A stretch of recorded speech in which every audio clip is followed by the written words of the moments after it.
shall now ask Ranjit to supplement whatever Zain has said.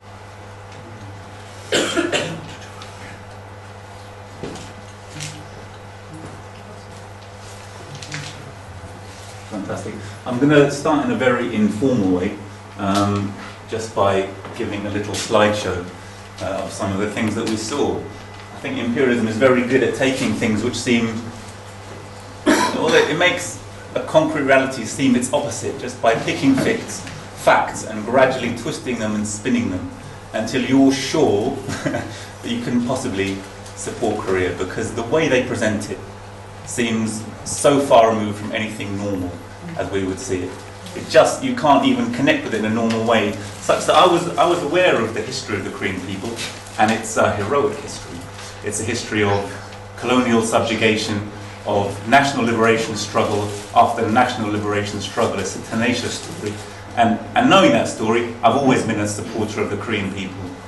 In 1905, Korea was subjugated by Japan. From that day, 1905, remember, was a time when Russia had the war with Japan. It was basically happening around that area of South China, Korea. Okay? And then from that point on, Korea's been subject to imperial domination by Japan all the way through until 1945.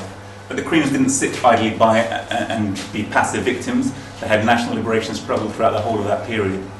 And interestingly, it was Kim Il-sung's father and grandfather were instrumental. They were central to that national liberation struggle. And being brought up in that environment, Kim Il-sung himself became, because of his own gifts and the environment he was in and the struggle that presented itself to him, one of the greatest leaders of the working class seen in any country. Incredibly gifted man who was able to come into a situation of a divided communist party, a subjugated country, was able to seize on the theory and the experience of the Soviet Union of Marxism and Leninism, was able to creatively take it, adapt it to his country, and actually forge unity. I don't know how many of you have tried to go into the street and give out a paper, give a leaflet, sell a paper. It's not an easy thing to do. So to take a nation who are struggling in all kinds of different ways, divided, imperially colonized country, and get them to fight, to forge unity, to organize a union. It sounds very kind of bald, matter-of-fact thing. He united his country, he formed unions, he formed political organizations, he brought the people together. Just try and speak to one person in your place of work and tell them about socialism. Tell them why capitalism is wrong. In a country which is riddled with problems of capitalism, which is riddled with unemployment, homelessness, helplessness, despair, drug misuse, alcoholism, I could go to work every day, go into A&E, and I can find the victims of our society. And yet, try and speak to any of them and forge unity. Try and forge a union. Try and get a union to fight. Okay? When you think of these larger problems and put them in the context of your experience, then you'll realize the achievements of these people. You'll realize why the Workers' Party of Korea has such prestige among its people, having liberated its people, and you'll realize why the secret of their success in a time of great counter-revolution is that they haven't rested on their laurels, but they've continued to support the people, to fight for the people's interest, to defend their country, and to build a good standard of living, despite all the problems that they've had. Coming out of the Second World War, Korea came as an allied power. It had fought part of the Axis powers, it had fought Japanese, it defeated the Japanese. You think everyone would be happy if they liberated their country and they've helped us to defeat Nazism. Surely that's a wonderful thing. What was their reward? Their reward was that the surrendering Japanese handed over directly to the Americans. The Americans came in as a new colonial power, divided the country and occupied the southern part of Korea. Having occupied, subjugated the southern part of Korea, what was their first actions? Their democratic power. They're not like the Japanese, surely. Well, no, they curtailed democracy.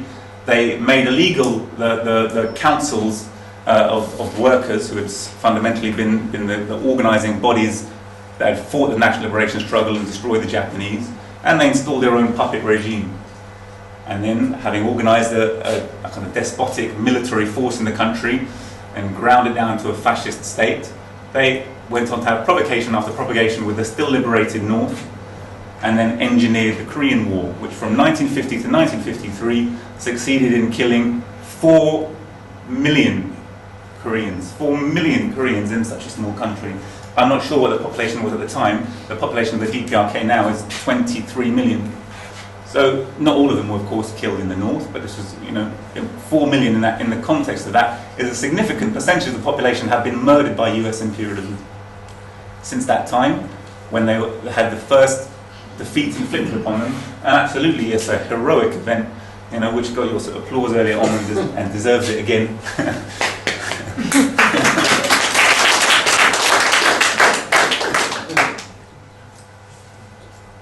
They were able to defeat US imperialism and go on and build their country. General Douglas MacArthur boasted that they bombed North Korea and Pyongyang back into the Stone Age, that it would take 1,000 years, 100 years, whatever, a huge period of time to rebuild their city. And it's in that context that you go to Pyongyang and you see it's a modern, clean, it's a beautiful place. And there's a tremendous amount of emotion in me as I speak about it, because everything they did to rebuild their city was a tremendous act of defiance, but a very positive and progressive act of defiance. The kind of defiance where Bobby Sands said, "Our revenge will be the laughter on the faces of our children." And it's very much, you'll forgive me, it's very much the feeling you have when you go and you visit the Democratic People's Republic of Korea. So that briefest of introduction historically, I'm going to actually show you that it's a very normal place. I think it's normal in the sense that it's different from the way it's painted. It's not normal in the sense that it's a much better place to live than, I think, Britain in many ways. We're a privileged country, we're an imperialist country, we've benefited from 200 to 300 years of exploiting 2/3 to the whole of the world. And so there's a huge amount of wealth, material wealth, in some respects in our country, unevenly distributed as it is. Korea is a country that has come through that history, that has built itself from nothing, from its own labour. We know all wealth comes from labour of working people. Well, these are people who have pulled together with tremendous unity to rebuild their country and rebuild their nation. And they really have something to be proud of. But as a result of that, when they work, they know that their work is not going to augment the capital of their exploiters and make their exploiters richer and them relatively poorer. Therefore, to put their brothers out of work. Therefore, to put the weapons in the hands of the capitalists that lead to their own further exploitation, crisis of capitalism and imperial wars abroad. Korea, for all the talk of it being a warlike country, is a country which has never invaded anyone. It's never invaded any other nations. Having come through all these propagations, it still is friendly towards the United States. It still is friendly towards the Japanese people. It's friendly towards the British people. They celebrated and made a great show of the fact that they were proud that for 10 years they'd had good relations with Britain. And they were celebrating that by, in fact, inviting a team from Middlesbrough? I don't know if you remember the 1966 World Cup. If you're British, then you'll remember. But it was held here. And 1966 is not long after 1953. It was a time of jolly well reconstruction of the DPRK. The DPRK football team actually qualified for that World Cup, and there was a big debate about whether they should be allowed to come to this country. But ultimately they were allowed in.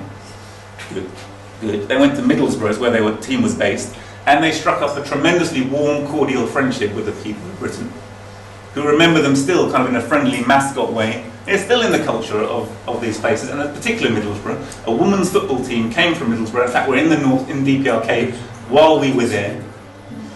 And they played a friendly game to celebrate this 10 years of renewed friendship between the two countries. And they were very proud of the fact. I asked them what was the score, they didn't want to tell me. In fact, the Koreans had beat our team, the Middlesbrough team, 6-2. But they were very keen to emphasize it's a friendly, there are no losers in a game like this.